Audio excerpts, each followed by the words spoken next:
September 14th, 1943.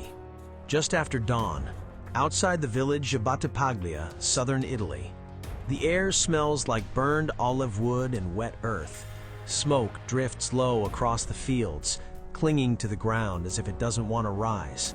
Somewhere beyond the haze, artillery thumps, slow, methodical, closer than it was an hour ago. Tenente Carlo Bianchi tightens his grip on the pistol he no longer believes he'll use. Around him, what's left of his unit waits in silence. Men in dust-caked uniforms, crouched behind a crumbling stone wall, their rifles pointed more out of habit than confidence. The Germans who were supposed to support them pulled back during the night. No warning, no explanation, just gone. Bianchi checks his watch. The glass is cracked. 0618. Then he hears it. Engines. Not the high-pitched whine of German half-tracks. These are deeper, louder, confident. The sound doesn't rush, it advances. You can almost feel it in your chest before you see anything. American vehicles crest the low ridge ahead. Trucks, jeeps, armored cars, moving in a loose formation that suggests they're not worried about an ambush.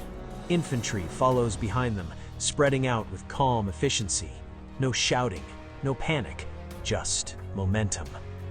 Bianchi exhales slowly. The order to resist never comes. It doesn't need to. White cloths appear along the wall, shirts, bandages, even a torn tablecloth someone had kept folded in their pack. Rifles are set down gently, almost respectfully, like tools no longer required. The Americans stop at a safe distance, weapons raised, fingers steady.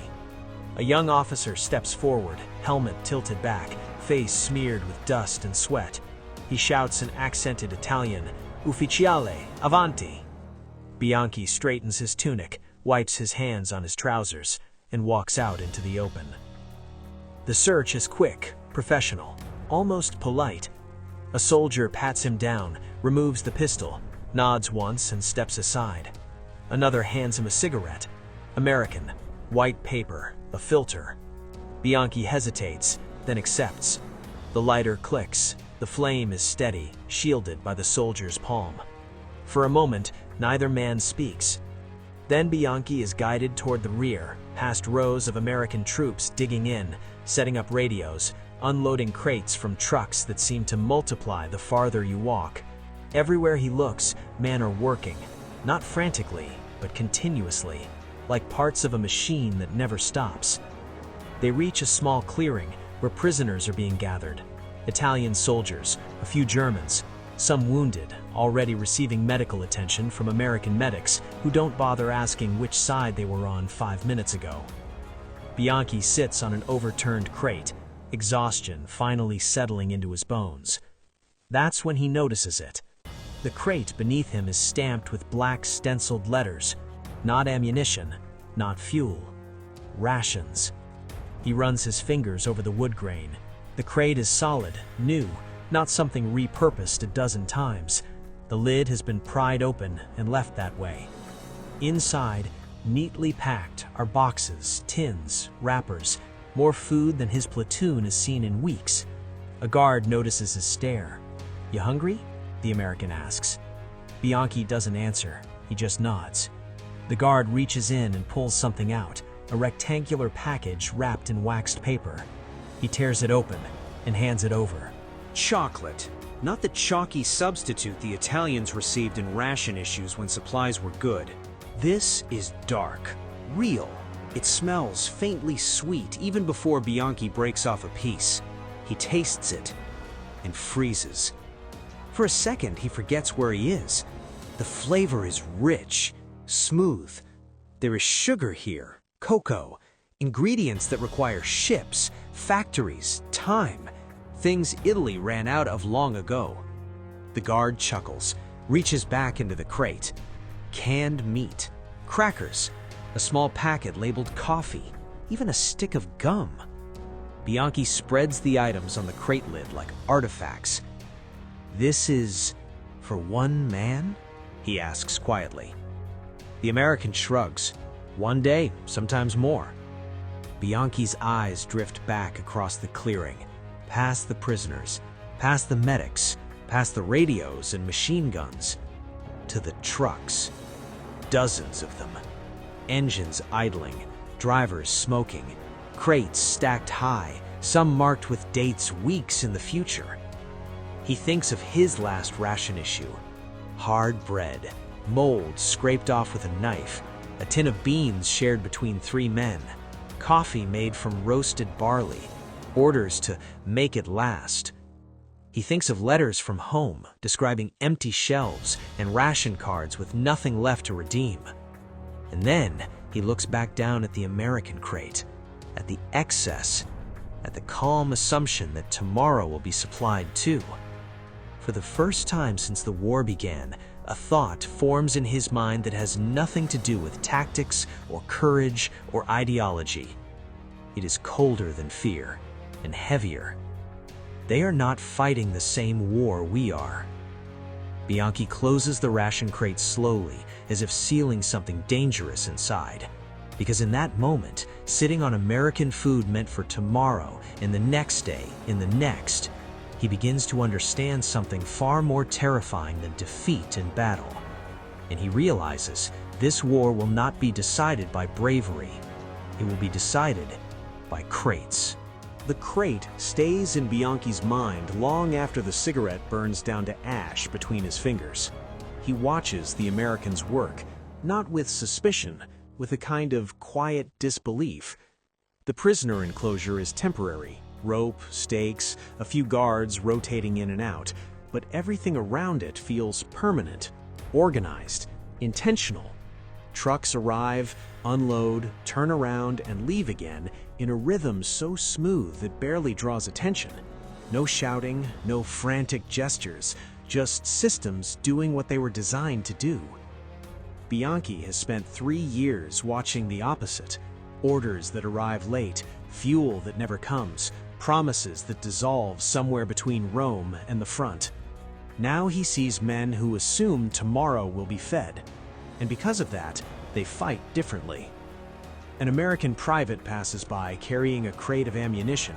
He's chewing gum, laughing with the man beside him. His uniform is dusty but intact, boots worn, not falling apart. He doesn't look desperate. He looks occupied, busy with a job that has an end. Bianchi thinks of his own soldiers during the retreat from Calabria. Hollow eyes, men boiling grass, arguments over who took more of his share of beans, officers forced to discipline starving troops just to keep units together. Hunger doesn't just weaken the body, it eats discipline, it erodes belief, it turns strategy into survival. A medic kneels nearby, wrapping a bandage around a wounded Italian's leg. The man flinches, apologizing out of reflex. "It's fine," he says, barely looking up. "You're good." Good. The word lands strangely. Bianchi closes his eyes for a moment and listens. Engines, radios, distant gunfire, the clink of metal as tools hit the sides of trucks. Somewhere, someone opens another ration crate. He hears the care of paper, the hiss of a can being opened. This isn't chaos. This is momentum. Later that afternoon, an American captain approaches the prisoners. He speaks slowly, choosing his words with care. "You'll be moved north tomorrow. Processing camp. Food, water provided." Tomorrow. Not if transport is available, not when we can spare it. Tomorrow is assumed. Bianchi raises his hand slightly. "Captain, your rations, how long have they been prepared?" The captain blinks, surprised by the question. "Months, some of it longer. We stockpile, always planning ahead." Bianchi nods. Planning ahead. In the Italian army, planning meant hoping the trucks arrived before the fuel ran out. That night, as darkness settles and the temperature drops, prisoners are given blankets. Not all new, but clean. Enough. Bianchi lies on the ground and stares up at the sky. He remembers the lectures from years earlier, speeches about spirit, about sacrifice, about how the enemy was soft, spoiled, decadent, how they would collapse when things got hard. But nothing about these men looks collapsed. They look fed. He turns onto his side and watches a group of American soldiers sitting on helmets, eating from tins. One of them pulls out a harmonica. A few quiet notes drift across the clearing. Not loud, not defiant, just human. Bianchi swallows. He thinks of something his old instructor at the military academy once said, almost as an aside. An army marches on its stomach. Yes, but it also thinks with it. He didn't understand then. He does now. An army that eats well can wait, can plan, can absorb losses and keep moving. An army that is hungry rushes, makes mistakes, breaks. Somewhere in the dark, artillery flashes light the clouds from below. The war is still raging, still killing men by the thousands, but Bianchi knows, deep in his chest, that the outcome is no longer a mystery. Not because of tanks, not because of aircraft, but because of warehouses back home filled months in advance, because of factories that don't stop, because of ration crates stamped and stacked, waiting for soldiers who haven't even landed yet. Just before dawn, an American guard tosses him another package. "Breakfast," he says. Bianchi opens it slowly. Biscuits, jam, coffee. He doesn't eat right away. He just holds it. And in that quiet moment, he imagines two futures. One where Italy somehow keeps fighting, scraping by, bleeding out inch by inch. And another, inevitable, where this tide of material, planning, and calm efficiency rolls north, unstoppable, until it reaches Germany itself. He takes a bite. The biscuits crumble softly. And with them, the last illusion that courage alone decides wars. Because now he knows the truth. This war was decided long before the first shot was fired. It was decided in factories, in warehouses, in crates like the one beneath his hands. And the men eating beside him, they were simply the final delivery. The trucks arrive before sunrise. You hear them before you see them. Low engines, steady and unhurried, rolling up the road as if the front line were just another scheduled stop. Headlights are shaded, but there's no sense of secrecy, no urgency, just confidence. Bianchi sits up as prisoners are ordered to their feet. Guards move down the line, counting, checking names against clipboards already smudged with pencil marks. Everything has a place. Everyone has a destination. When the tailgate of one truck drops, Bianchi finally sees what the ration crate was part of. Not a lucky delivery, not an exception, a system. Crates stacked floor to ceiling, identical, marked by unit, date, contents, some stamped weeks ahead, some labeled for divisions not yet ashore. This food wasn't rushed here, it was waiting. An American sergeant notices Bianchi staring and gestures toward the truck. "Quartermaster Corps," he says, tapping the wood with his knuckles. "They win the war before we get here." Bianchi looks at him. "You believe that?" The sergeant grins. "I know that." As the prisoners are loaded for transport, Bianchi rides in the back of a truck between two Italian corporals. The road north passes through villages shattered by shell fire, fields torn by tracks and trenches. Everywhere there is damage, but everywhere there is also movement. Repair crews fixing bridges before the dust has even settled, engineers marking roads with fresh signs, fuel trucks pulling off to refuel vehicles that never stop moving. It feels less like an army advancing and more like a country extending itself forward. Bianchi thinks of Italy's supply depots, empty sheds, requisition orders written in advance of shortages, officers forced to choose which unit would eat and which would wait. Here, there is no choosing. There is provision. The truck slows near a crossroads where American soldiers are setting up a temporary depot. More crates, more trucks, more lists. A clerk asks Bianchi his rank and unit, writes it down, then slides a tray across the table. "Eat," he says. "You'll be moved again tomorrow." Tomorrow. That word again. Bianchi sits with the tray in front of him and doesn't touch it at first. He thinks of the Italian army's great fear that the Americans were rich but soft, that abundance would make them careless, that luxury would dull their edge. But what he's seeing isn't softness, it's insulation. These men are protected from desperation, shielded from the chaos that eats armies alive from the inside. They don't fight to secure food. Food is already secured, so they fight to win. Across the mess area, an American lieutenant is explaining something to his men using a map spread over a crate. He gestures calmly, even casually, that every man listening is focused, not anxious, not distracted, because none of them are hungry, because none of them are wondering if their families back home are starving, because none of them are calculating how long they can keep going before something essential runs out. Bianchi feels a strange mix of envy and clarity. Italy didn't lose because its soldiers lacked courage. They lost because courage was all they had left. That night, Bianchi writes in a small notebook he has managed to keep hidden.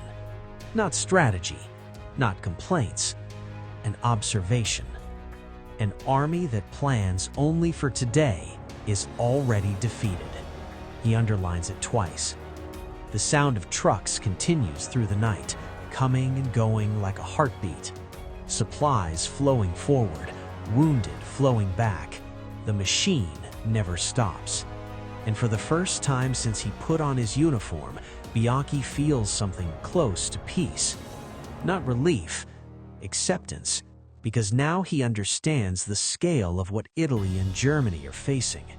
Not just soldiers, not just weapons, but an entire civilization mobilized, fed, scheduled, and sustained.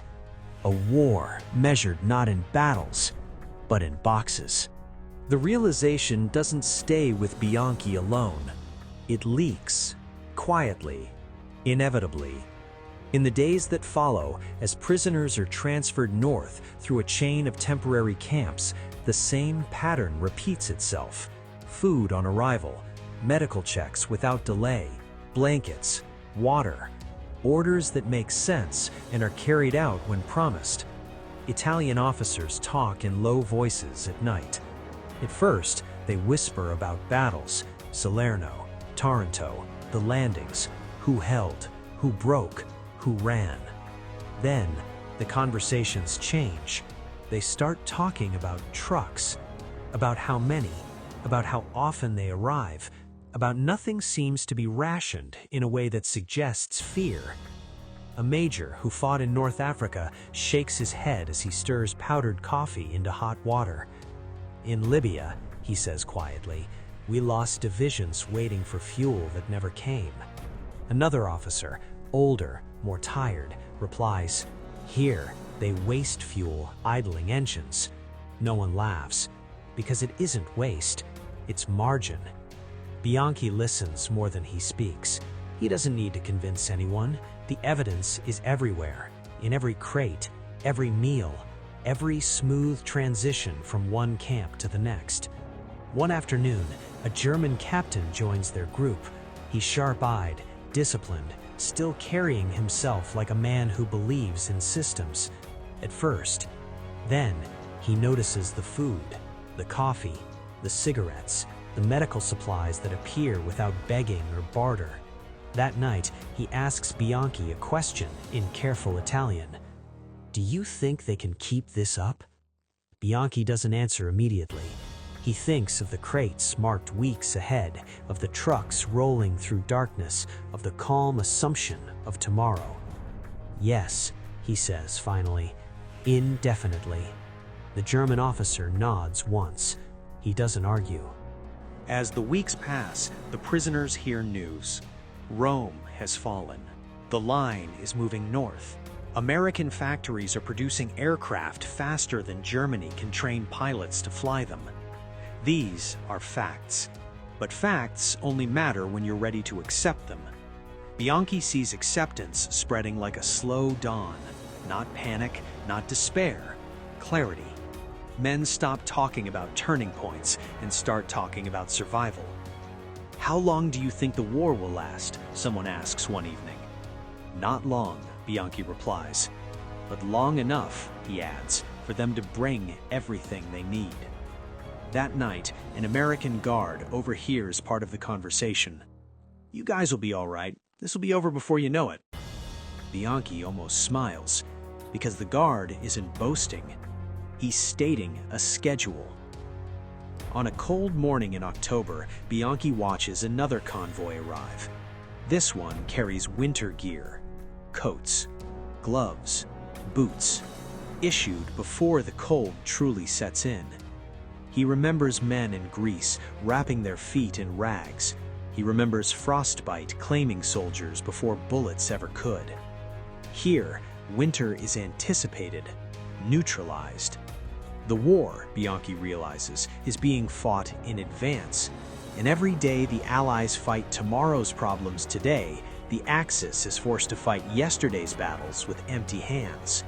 That afternoon, Bianchi adds another line to his notebook. "Victory belongs to the side that arrives prepared for the season that has not yet come." He closes the book, because there is nothing left to analyze, only to endure. As the convoy pulls away, engines fading into the distance, Bianchi stands at the edge of the camp and watches until the last truck disappears around a bend in the road. He doesn't feel hatred. He doesn't feel shame. He feels something colder, something final: understanding. The Allies will win not because they are braver or smarter or even better soldiers. They will win because they never asked their soldiers to fight hunger alongside the enemy. And once you see that, once you sit on a ration crate stamped for a future you know will arrive, you can never unsee it. By November, the front has moved far enough north that the distant thunder of artillery no longer shakes the camps at night.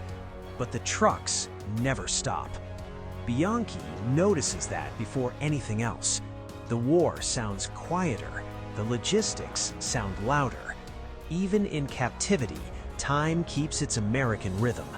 Morning roll call, breakfast, transfers, work details, meals again, always appearing as if summoned rather than delivered. The prisoners stop asking if food will come and start asking what it will be. That shift, small, almost invisible, is the final proof. An army that feeds its prisoners this consistently is not improvising. It is cruising. One afternoon, Bianchi is assigned to a work detail, unloading supplies. Not punishment, just necessity. The Americans need hands, and there are hands available. He lifts crate after crate, each one marked, cataloged, destined for a unit whose position he can't see but knows exists. Infantry, engineers, artillery, airfields inland. Nothing random, nothing rushed. A young American corporal oversees the detail. He checks items off a list, occasionally correcting where something is stacked. Bianchi pauses, resting his hands on a crate stamped K-Ration, November 1943. "You plan far ahead," Bianchi says. The corporal looks up. "That's the idea." "What happens if something goes wrong?" Bianchi asks carefully. The corporal thinks for a moment. "Then we open another warehouse." That answer stays with him, because it isn't arrogance, it's redundancy. That evening, Bianchi sits with a group of Italian officers around a small stove. Someone has managed to heat water properly, not just warm it. Coffee is passed around. Real coffee. They talk about home, about families, about cities that may no longer exist as they remember them. And then, inevitably, someone asks the question no one wants answered. "After the war," a captain says, "what happens to us?" No one speaks at first. Then Bianchi says quietly, "We survive." The captain frowns. "That's all?" Bianchi nods. "Because that," he says, "is what they are preparing for, survival after victory." The others look at him. He gestures vaguely toward the unseen roads, the unseen ports, the unseen factories across an ocean. They are already thinking about the world that comes next, he says. We are still thinking about tomorrow. No one argues. Weeks later, as winter deepens, Bianchi receives a letter. Not from home, communication is still broken, but from an Italian officer captured earlier and now held elsewhere. It is short. "You were right," it says. "The food never stops. Neither do they." Bianchi folds the letter and places it in his notebook. There is nothing left to write. The conclusion has already been delivered, crate by crate, mile by mile. On a gray morning in December, snow dusts the edges of the camp. American soldiers issue extra blankets before anyone asks. Bianchi watches a truck pull in, steam rising from its hood. The driver jumps down, stretches, lights a cigarette. Tomorrow is coming. It always does. And for the first time in his life, Bianchi understands what true power looks like. Not flags, not speeches, not even weapons, but the quiet certainty that no matter what happens tonight, someone has already planned for the morning.